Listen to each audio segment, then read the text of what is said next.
하나님께서 우리 계시는 말씀 같이 찾겠습니다. 신명기 3장 23절로 29절 말씀을 저와 여러분들이 한 절씩 교독하여서 읽겠습니다. 그때 내가 여호와께 간구하기를 주 여호와여 주께서 주의 크심과 주의 권능을 주의 종에게 나타내시기를 시작하셨사오니 천지간에 어떤 신이 능히 주께서 행하신 일 곧 주의 큰 능력으로 행하신 일 같이 행할 수 있으리이까. 구하옵나니 나를 건너가게 하사 요단 저쪽에 있는 아름다운 땅 아름다운 산과 레바논을 보게 하옵소서 하되 여호와께서 너희 때문에 내게 진노하사 내 말을 듣지 아니하시고 내게 이르시기를 그만해도 족하니 그 일로 다시 내게 말하지 말라.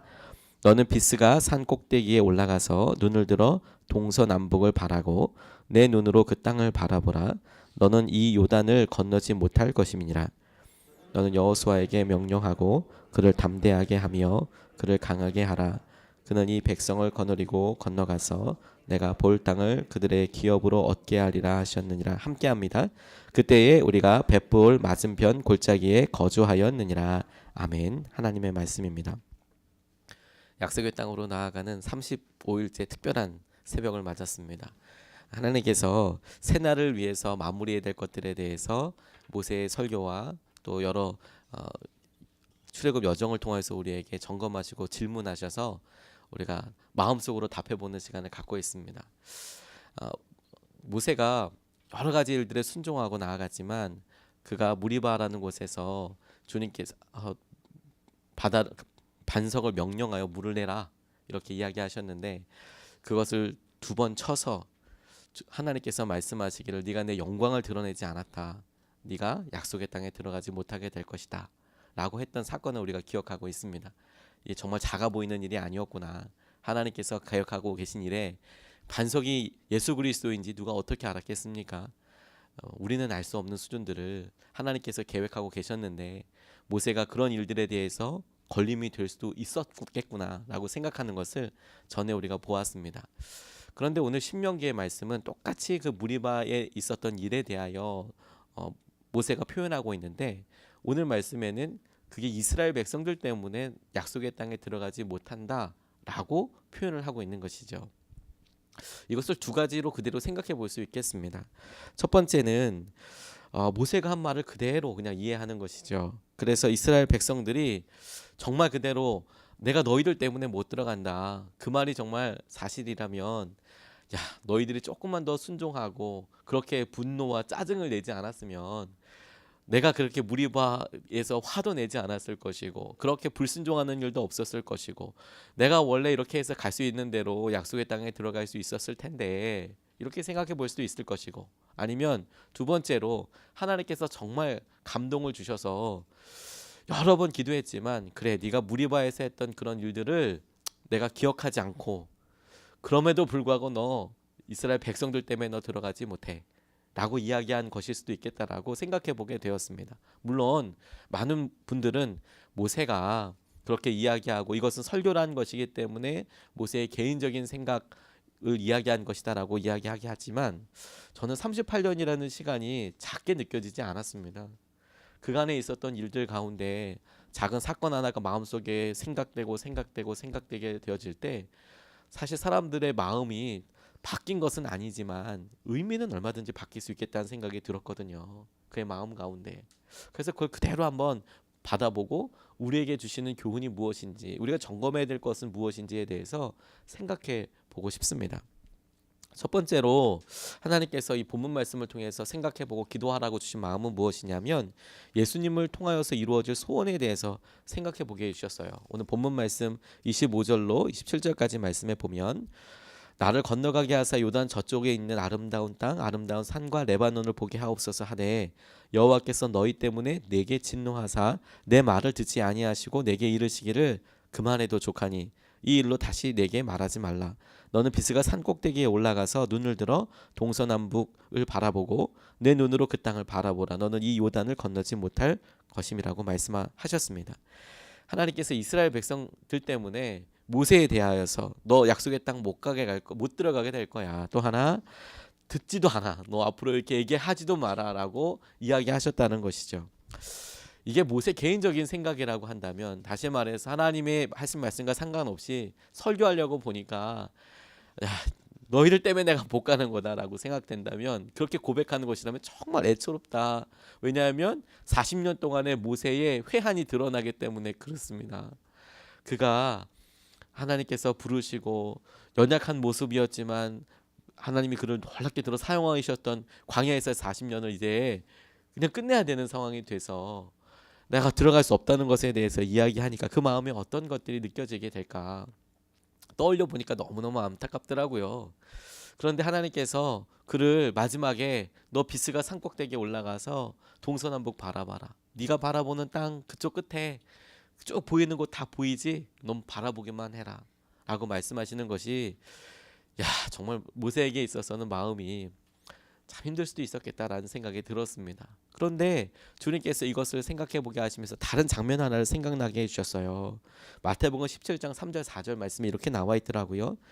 모세와 엘리야가 예수와 더불어 말하는 것이 그들에게 보이거늘, 제자가 또 이야기하는 거죠. 베드로가 내가 여기서 초막 셋을 질 때 하나는 주님을 위하여, 하나는 모세를 위하여, 하나는 엘리야를 위하여 하리이다라고 이야기하는 장면입니다. 베드로가 6일 주는 그리스도시고 살아계신 하나님의 아들입니다라는 고백을 하고 6일 후에, 엿새 후에 변화산이라는 곳에 올라가서 예수님께서 진 면목을 드러내시는 장면을 오늘 마태복음 17장에서 이야기하고 있는 거거든요. 모습이 변화되셔서 영광을 드러내셨는데, 그 영광을 드러내셨을 때에 베드로가 보니까 예수님 혼자만 있는 것이 아니라 거기에 모세도 있고 엘리야도 있더라라는 것이죠. 지도를 찾아보면 비스가 산은 요단강을 중심으로 해서 밑에 쪽 동쪽 편에 있습니다. 그러니까 건너가지 않고 동쪽 편에 있어요. 그러면 이 변화산이라는 곳은 어디에 있느냐 찾아보니까 이것이 현대에는 다볼산이라고 많은 사람들이 생각하고 있는데, 요단강을 건너와서 그 가장 위쪽 근처에 있습니다. 그러니까 북쪽 끝에. 그러니까 아마 모세가 바라봤을 때 가장 저 위쪽에, 이스라엘 백성들이 이스라엘 땅을 차지할 때 가장 차지할 수 있는 비교적 북쪽에 이 산이 위치하고 있는 거예요. 그러니까 예수님께서 그곳에 가셨을 때 그 다볼산은 나사렛이라는 곳에서 가까운 산이었거든요. 그런데 그 산을 이렇게 보면서 모세가 요단강을 건너가지 못한 것이 아니라, 예수님께서 그때에 모세가 봤던 그 소원과 모세 마음의 안에 있었던 그런 고백을 기억하시고 예수님과 함께 다볼산에서 그 땅을 밟고 볼 수 있었던 거구나. 제가 이게 이렇게 약속처럼 여겨지더라고요. 하나님께서 모세의 소원을 완전히 안 들어주신 것이 아니라, 모세가 간절히 바라는 것이 그의 사명의 한계나 그를 통하여서 여러 하나님께서 이루실 일 때문에 현생에서는, 지금에서는 좌절되는 것 같지만 예수 그리스도를 통하여서 이루어지게 될 성취를 우리에게 보여주시는 것이구나. 우리의 마음의 소원들이 예수님을 통해서 이루어지는 것들이 참 많겠구나. 그런 생각을 제게 깨닫게 해주셨습니다. 이게 설령 모세의 개인적인 마음이어서 제가 못 갑니다 라는 그런 의미로 읽혀지게 되더라도, 예수님은 그런 안타까운 마음도 저버리지 않고 들어주시는 분이시구나, 이렇게 제게 읽혀졌어요. 주님께 드리는 소원이 사라지지 않더라고요. 왜냐하면 그렇게 생각해 본다면 순교자들이 뿌렸던 피는 사실 다 열매를 보지 못한 거 아니겠습니까? 열매를 본 적이 없지 않습니까? 우리나라 들어와서 그냥 험한 조선 사람들한테 처형당하고 죽임당하고 그랬던 것뿐인데, 하나님께서는 그들에게 처음 감동 주셔서 조선이란 땅에, 한국이란 땅에 보내셨을 때의 그 모습과 이 땅이 변화되어서 복음이 떨어져서 열매 맺 그 모습을 하나님께서는 기억하고 계시고 생각하고 계시고 그 길에 인도하셨는데, 그 많은 순교자들은, 그 많은 전도자들은 그 모습 보지 못하고 다 죽은 거죠. 그런데 하나님께서는 그걸 못 보게 하실 것이냐? 그렇지 않고 주님 오실 그날에 이 땅이 얼마나 놀라운 은혜로 쌓여지게 되었는지, 보혈 가운데 있게 되었는지, 그거 드러내시겠다는 생각을 해요. 제가 지금도 우리나라를 위해서, 통일을 위해서 기도할 때마다 떠오르는 장면 한 가지가 있습니다. 제가 어렸을 때 아버지 따라서, 어머니 따라서, 끌려서 산기도 많이 갔거든요. 참 되게 엄했습니다. 그런데 산길로 이렇게 내려가다 보면 밤에 무슨 일을 하든지 그렇게 뭐 저는 옆에서 자기도 하고 칭얼거리도 하고 뭐 그런 기억밖에 없지만 산길도 내려올 때에 저희 부모님들 표정을 잊을 수가 없어요.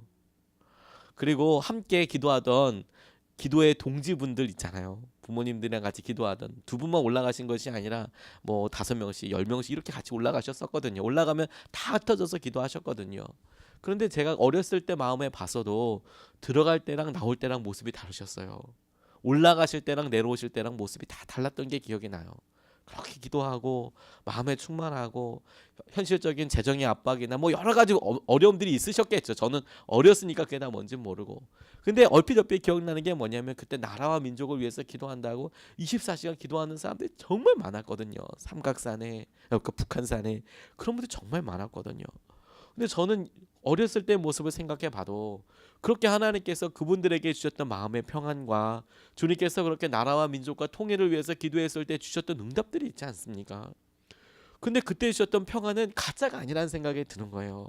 기도했다가 누렸다면 하나님은 모세에게 이렇게 이야기하신 것처럼 그거 붙잡고 이루실 날을 하나님께서 촘촘히 세워가면서 계획하면서 가시는 거잖아.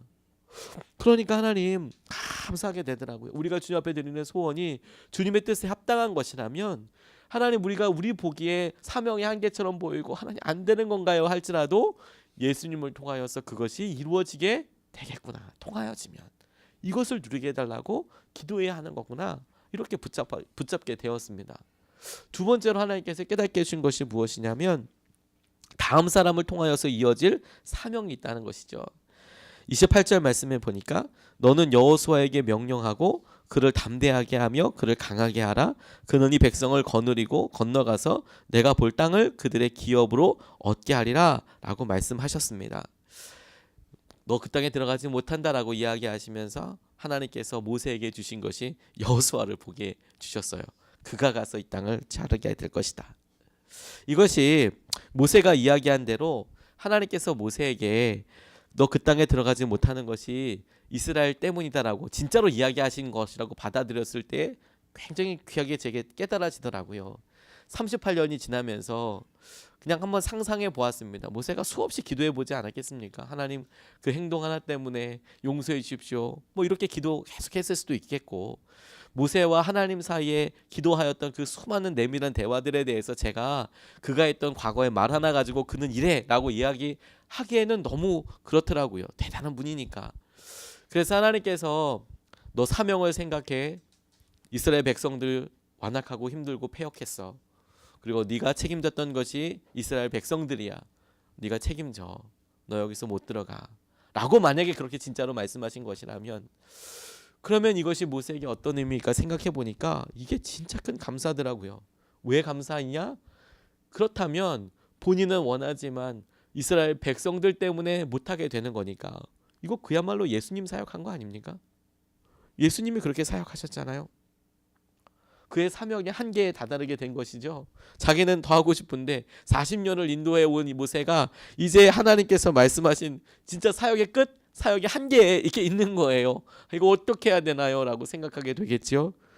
자신이 할 수 있는 게 더 이상 없는 겁니다. 근데 하지만 하나님께서 우리의 사명의 끝에서 끝나는 것처럼 보이는 곳에서 기가 막힌 하나님의 방법이 무엇라고 믿으라고 이야기하는 거냐면 너 뒤에 이거 이을 사람 있다라고 말씀하시는 거예요. 하나님께서 당신의 계획을 이루기 위해서 모세를 사용하신 것도 사실이지 않습니까? 그런데 동일한 원리, 동일한 계획을 원래의 계획을 이루시기 위해서 하나님은 계획을 계속 이루실 것이고 이제 네 다음의 사람을 통해서 그 일을 가게 될 거야 라고 모세한테 이야기한 셈이 되니까요.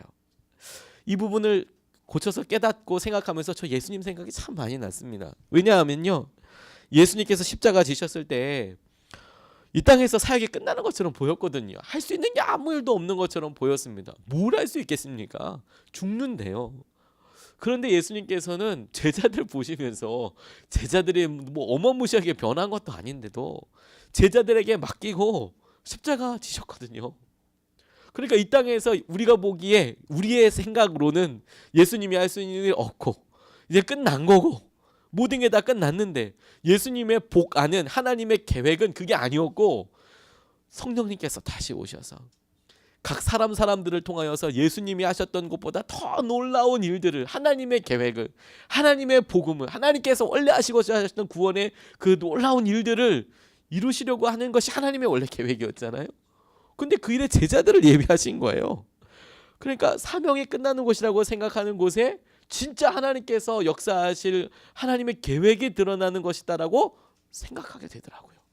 그러니까 오늘 본문에 모세가 진짜로 너희들 백성들 너희들 때문에 내가 못 가는 거다라고 이야기하는 것이 오히려 정말 그래도 감사한 거 있죠. 하나님 정말 이래도 사명의 끝이라면, 한계라고, 이게 사명의 한계라고 한다면 감사한 거네요. 감사한 거네요. 이 말씀을 적용하면서 제가 오래전에 단기 선교 갔던 한 장소가 생각났습니다. 중국의 란조라는 곳에 단기 선교를 가게 됐습니다. 근데 이 서북 쪽에 있는 도시들은 굉장히 그 기독교를 믿는 것에 있어서 탄압이 아주 심합니다. 동북 삼성 쪽도 심하다고 얘기하지만 그래도 거기는 뭐 그래도 전하는 분들이 많으세요. 근데 이쪽 서북 쪽으로 가면 거의 0%입니다. 0%.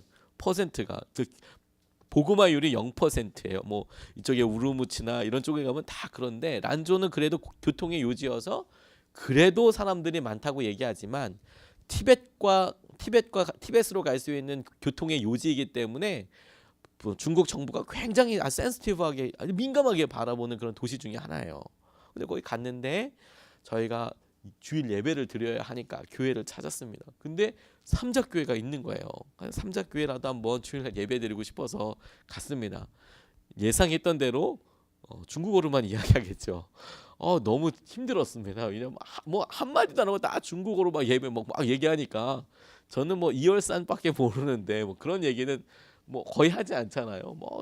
너무 힘들었어요. 근데 잠은 안 왔습니다. 왜냐하면 굉장히 큰 교회더라고요. 근데 꽉 차더라고요. 근데 예배를 드리러 간 게 제가 2분지 3분지 기억은 안 나는데 그 전 예배도 꽉 찼거든요. 그래서 제가 바깥에서 기다리고 있었어요. 그리고 예배를 바꾼데 사람들이 뭐 구름대와 같이 나오는 거예요. 그리고 그 다음 예배를 들어서 앉아 있는데 나올 때 보니까 또 거기 본당이 꽉 차 있고요. 근데 꽤 컸어요. 제가 봤을 때.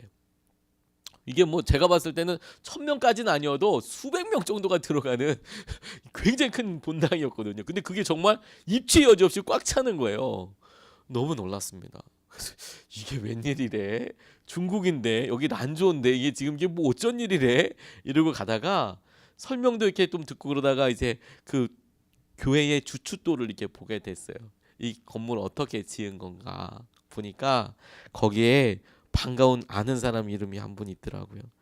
허슨 테일러 이렇게 나와 있더라고요. 허슨 테일러가 내지선교회를 마련해서 내지선교회 안으로 선교사들이 참 많이 들어갔습니다. 그 해안변에 다 남아 있었던 이유가 뭐냐면 보급과 또 재정이 배를 타고 오니까 거기 있어야 선교사님들이 살 수 있을 때 허드슨 테일러는 자기 도와줄 사람이 아무도 없으니까 내주로 들어가 버려. 괜찮아. 그러다 들어갔어요. 어차피 돈이 올 게 아니니까 주님이 먹여 살려주셔야 되니까. 그래서 그 내지 선교회 출신의 선교사님 중에 한 분이 허슨 테일러와 함께했던 선교사님 한 분이 그곳에 들어가셔서 란조까지 들어오신 거예요. 내륙에서 굉장히 먼 곳이거든요. 근데 그곳까지 들어와서 거기서 교회를 세우신 거예요. 그런데 문화대혁명 때 그분들 다 처형당했습니다. 다 죽었습니다.